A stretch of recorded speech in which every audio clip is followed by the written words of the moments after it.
welcome to Knobcat Games Dungeons of the Obelisk podcast. I'm your host, Joe Sleppy, and I'm joined today by our digital alchemist, TJ Yadacernia. Hello. And if this is your first time tuning into the podcast, this is a sort of a devlog. We talk about our changes and what we're working on in the game that we're making. And that game is Dungeons of the Obelisk. It's a 2D, turn-based, dungeon-crawling, loot-grinding adventure. And we have done a lot of stuff, mostly you. Well, maybe I've helped, but you have done a lot of stuff in the past 2 weeks since the last... Actually, you weren't on the last podcast. It was just me and Ben, so it's been 4 weeks since you got to talk about all these changes. Yeah, it's definitely been a while. I don't know if I can remember everything from the past 4 weeks.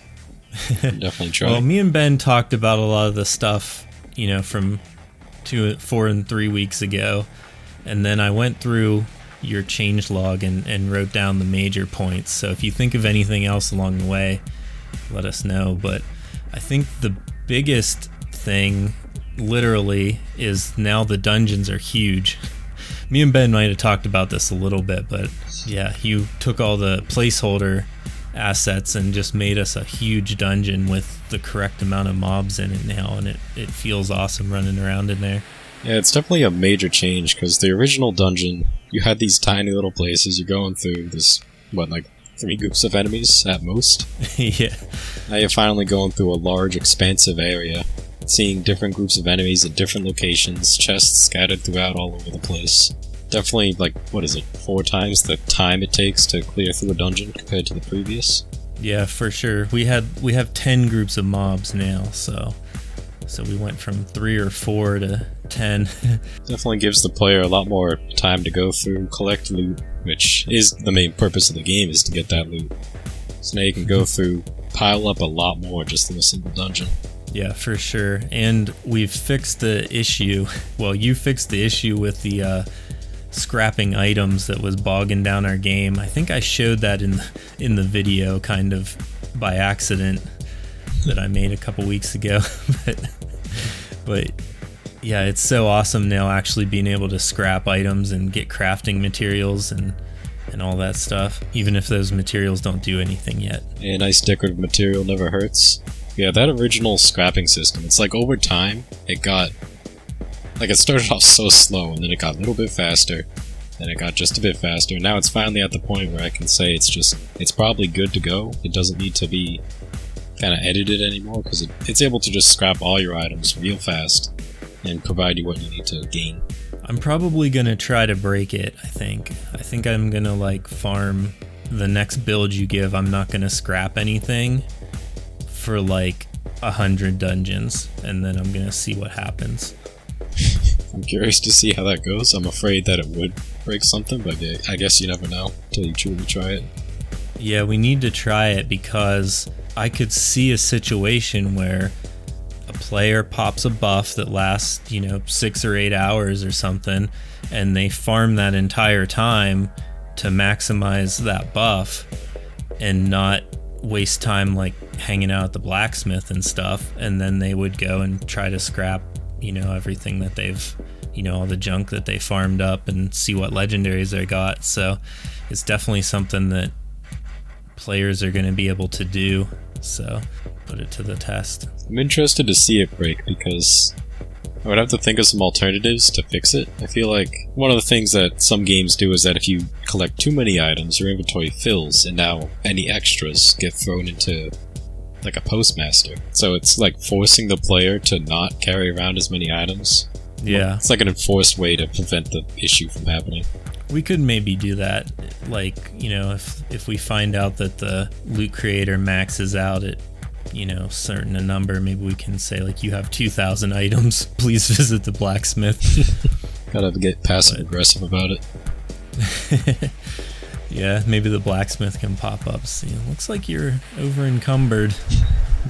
I can help you with that. But yeah, that's future stuff that we can worry about whenever it happens. But You've been doing a lot of work on UI stuff. One of the things that I really like now is we have a pop-up when you level up, so it doesn't just play a noise and keep going. It tells you what you get when you level up. Oh yeah, the pop-up definitely, it helps the player get a better understanding of what's going on when they level up, because originally you would like beat an enemy group, level up, but it was so easy to just kind of ignore it. It's like most of the time I didn't notice that I leveled up through combat. Yeah, especially if you don't have like the sound up, that's the only way to really know, was it would play the little level up jingle and then keep going.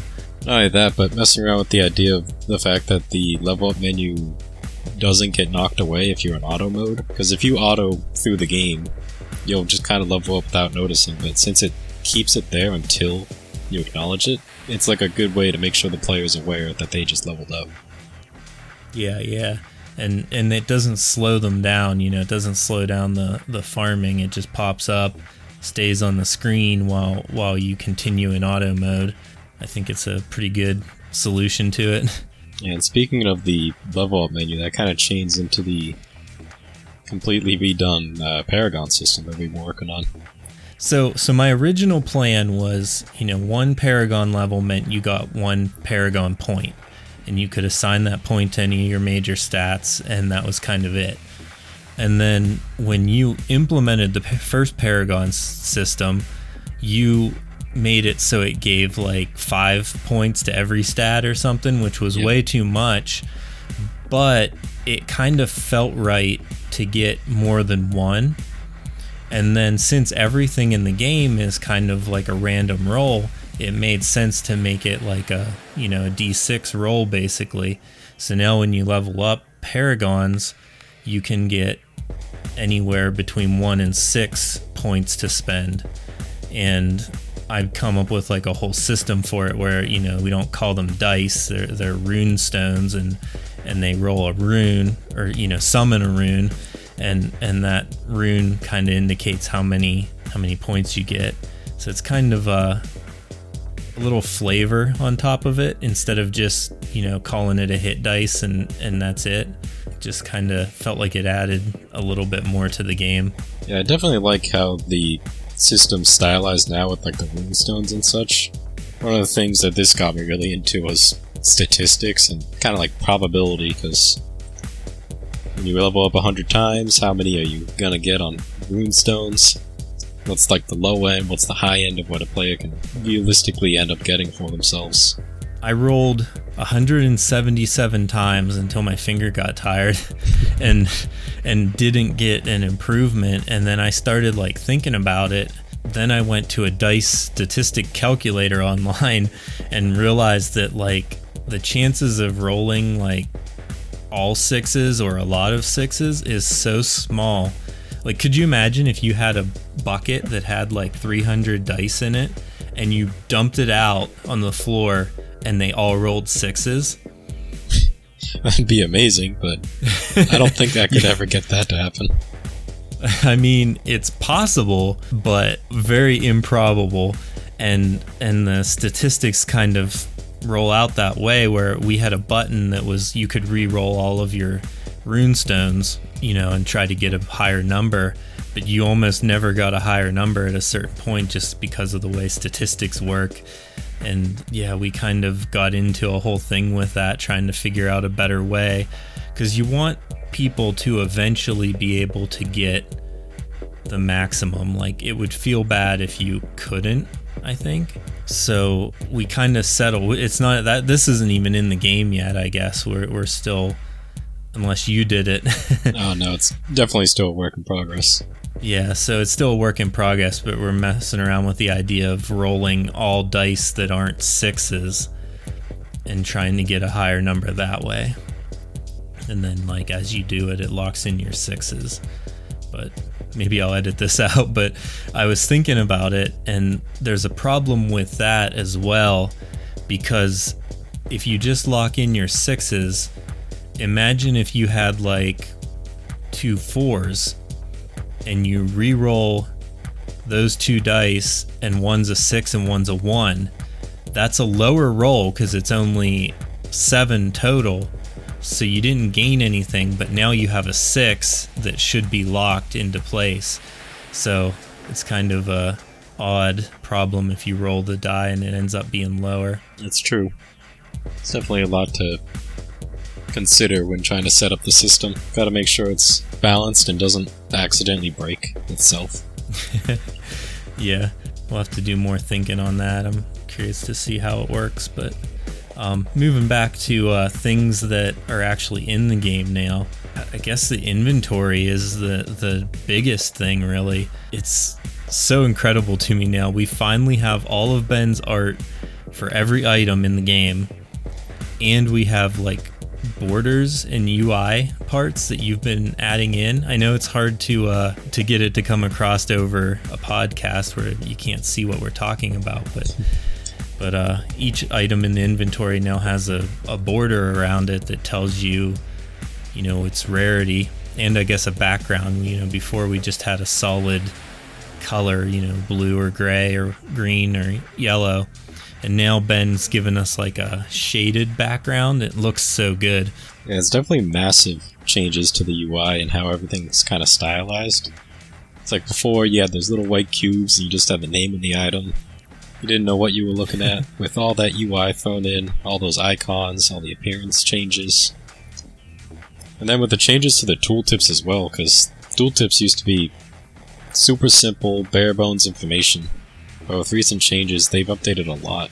Yeah, it's like we finally got it so tooltips are presenting all the info that a player needs off an item. And in a styling way. Yeah, now we have my flavor text as well, which I wrote like so long ago.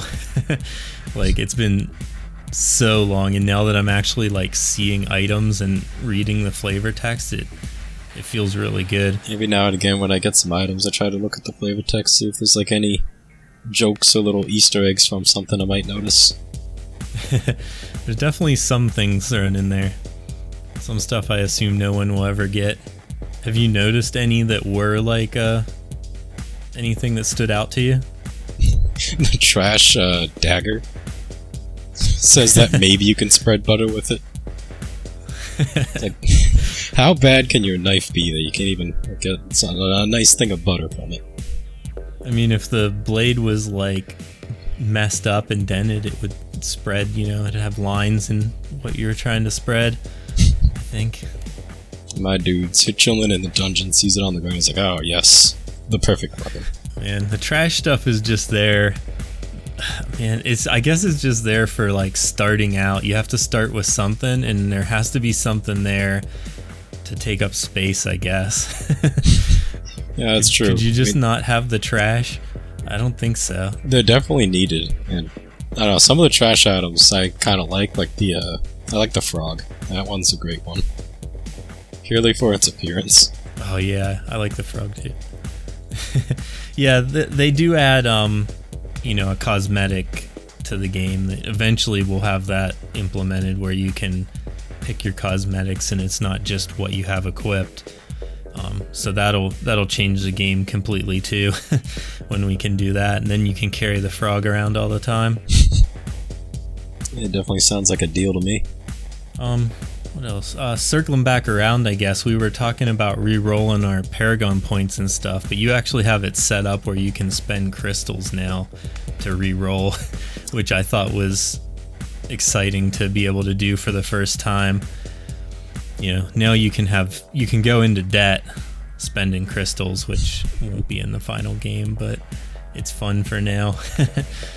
Yeah, it's nice because we have the 4 primary resources, I kind of call them that, on the top, and they haven't done anything. Like, you can see them go up but not go down.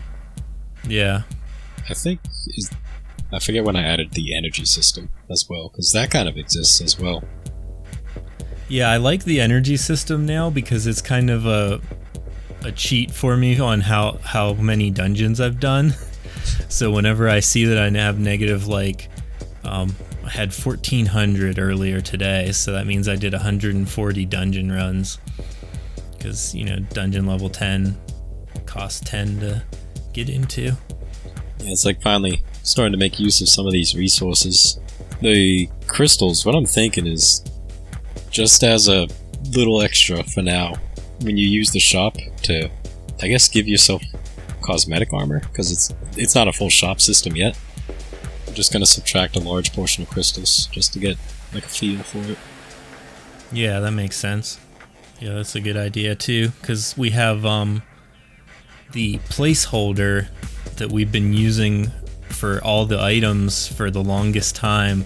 Now those placeholders aren't needed anymore because we have all the actual items in the game, so we took the placeholders and made them into a cosmetic set that, you know, I mean, I guess it has functionality as rare equipment, but, you know, it's there for you to be able to buy for the cosmetic mostly. Yeah, it's interesting because it's like I've been working with this armor set since the beginning. I see it all the time no matter what I equip, and finally seeing it as its own set with its own little icons and everything else just adds a little uniqueness to the set. A little coming of age for the placeholder set. Now it's called battle armor instead of placeholder. Moving up in the world. Trying to think about how to start the story on this next bullet point. How did we even get into that? Oh, we have the Paragon levels now, and I was talking to you about how now that you gain 6 points potentially for a Paragon level instead of 1, it seems like you level up Paragon too fast. So then we went to the sheet and started looking at, you know, the formula for Paragon levels, and then for some reason one of us typed in level 100 on normal levels. So right now the max level in the game is level 10. You get to dungeon level 10, you get your character to level 10, you get level 10 loot, and then everything above that, you know, the experience that you get above that goes to Paragon. So eventually, sometime like 5 years down the road, we'll have eventually added enough dungeons that you can get to like dungeon level 100, and that's kind of the rough cap idea for me for levels, and then we'll start doing something else at that point 5 years from now. But anyways, I typed in 100 on the formula that we were using to calculate experience required to get to like level 100, and it basically broke the sheet because it was such a high number, and then we realized that was going to be like a whole problem. And then I think we spent like 2 hours talking about formulas and trying to figure out what we should do. Oh yeah, definitely a lot of time spent trying to like think of alternatives for that leveling system, because the original one, I mean, it worked great for 1 through 10. Look at it all the way up to 100 though, and it's unfeasible. It just couldn't happen. It would break everything about it. It was like 100 digits or something. I'm not sure what breaks the spreadsheet. It had to have been over 100 digits. Yeah, I can't say I counted, but it definitely was a number I would not want to even begin to understand. Type it into the game. Takes you like 10 minutes to program it in. Yeah, so now we've kind of started reworking all of how experience works, so I'm excited to see how that solution comes across. It's definitely future-proofed, I think. Once we kind of get it implemented, get a feel for it, and get an idea of how balanced it is, see if it's like too much, see if it's not enough. You know, with changes to mobs to kind of match the changes to XP, you can see what's going to end up happening. Like, what's the estimated time for a player to reach 1 to 100 based off the changes that we've done so far? I'm not sure. I guess we just need to see how it feels, but yeah, like, I think I had on the doc as a note that like the first 50 should maybe come pretty quick once you start Paragon levels, but then by the time you get into 100 or 500, you know, it should take quite a while to level up. You know, I'm thinking about other games that I played where it took, you know, 2 weeks of playing to gain a level. But whenever you're that high of a level anyways, it's not as big of a deal as it sounds. You know, if it took you 2 weeks to get to level 2, there would probably be a problem with the game. One of the things that it got me thinking about was how experience is calculated in other games. Like Grand Theft Auto, for example. Their experience system seems like 0 to 100, it'll take you time. But then 100 to 500, for example, it doesn't seem to take as long. It seems like it works on like a classic logarithmic where it scales downward over time and it starts to flatline. I see.